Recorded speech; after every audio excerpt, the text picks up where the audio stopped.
Hello listeners, welcome to my channel. I'm Judy from Hong Kong. I feel so glad you are here with me. In 2014, I wrote a book named A Silent Strong Man to cherish the memories of my father, who passed away the previous year from a fatal illness. Today, I want to share with you the time when my father stayed at the hospital to confront his illness in this podcast. I will read every line of the whole real story to you with every podcast for several minutes. I hope you will find love, meaning, and message inside it. A Silent Strong Man. Chapter 1. Continued.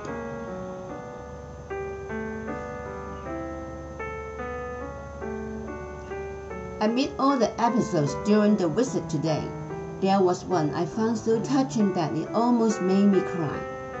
From morning to dusk, Father might find himself lying in bed for so long that he would want to turn or even sit up. He asked Sam to help him make it. The scene was unforgettable, with every step engraved into my eyes. Sam first gently held Father's upper body up from the bed, and then gently pulled his feet down from the edge of the bed. Obviously, it saved some strength from both of them.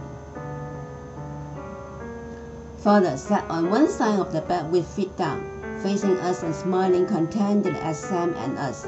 We all noticed him wanting to try another harder movement, but we did not know what it was. Shortly after sitting on the bed with feet downwards to the floor, catching his breath for minutes, we saw him indicating to Sam that he wanted to try to stand. Sam did not tell him no, but attended to his wish. He made the effort as far as he could to hold him up, and when Father eventually stood after rising with a wobble, Sam immediately hugged him tightly. The scene was a big and warm hug of a father and a son, so touching that I thought I would never forget it in my life. Other than the special emotion I had, I found the scene so touching because ever since I have a sense in my life, Father had projected to me an image of a beefy man who could never be defeated. Illness and aging collaborated to make him turn into so weak a person that I could not witness. Inexorably, it is the revelation of life.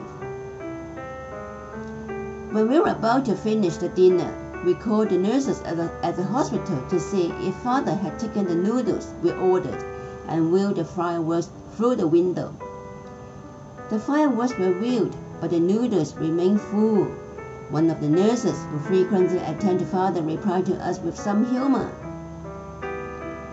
We all knew Father would not be able to resume eating in one swoop. We thought it might have to take a little more time trying. When we thought that was all the same positive. We conveyed to each other a message that Father's situation was normal. The ground we held was that when a person stopped eating for a rather long period, his stomach must have some effects, and when such a person resumes taking food, even the most fluid food, his stomach has to take time to adapt. There should be no point to rush when such a situation admits of great latitude. The next day, nurses told us that Father had vomited the previous midnight. Undaunted by any bad news, what we did at that moment was look forward with optimism. We only allowed ourselves to think the way that was when Father could not eat today, so he might be able to eat tomorrow. When tomorrow he still could not eat, he would be able to eat the day after tomorrow, and so forth. Such belief was so strong that we would see any news as just news. Thanks for listening. I will go on reading the story to you in my next podcast. If you want to hear out the story with me, please subscribe to my channel, and you will not miss any bit of it. See you in my next podcast, and have a nice day.